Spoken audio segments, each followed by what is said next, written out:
I never thought that television was right for me. I had 2 chances, and I failed at both. I was in California to do a TV show that had been canceled mid-season, so I was preparing myself to go back to New York because the theater was there. I had planned to make a life in the theater, but I did not get very far. On the plus side, nobody really knew about me yet, so I thought there was still a chance.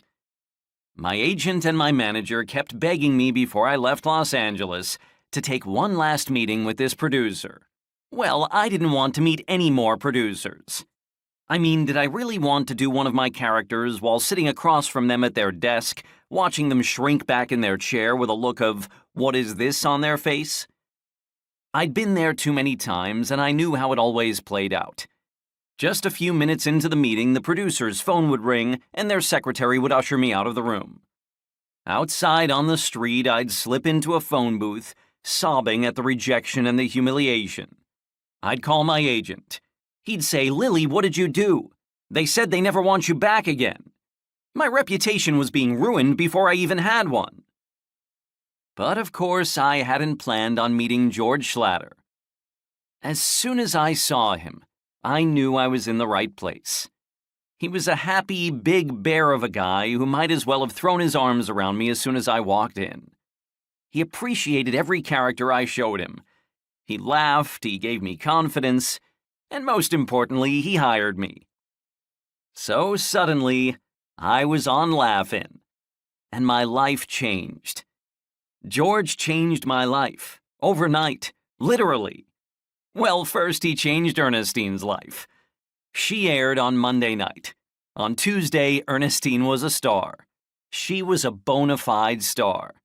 People stopped me everywhere. At a light, people would actually jump out of their cars. People pushing a cart in the market or walking on the beach would say, "You're that new girl." I'm laughing demurely and saying in agreement, "I guess so."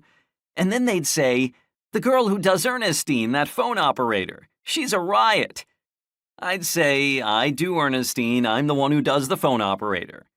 And then they'd drive away or walk away or swim away, as if they weren't really sure that I was telling the truth. I've had a career ever since George had me sit down at that switchboard. He gave me a career, a huge career, just as he's given careers to so many others. And all the people he's helped, all the laughs he's given us over the decades, are in the stories in this wonderful book. George brings to life all the people you can see in those iconic photos on the walls in his office. But they're not just images on photographic paper. They're all George's friends.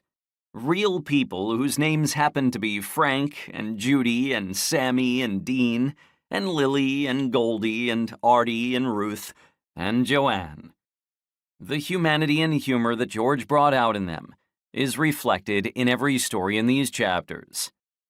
And now it's time for you to begin listening to Still Laughing, A Life in Comedy.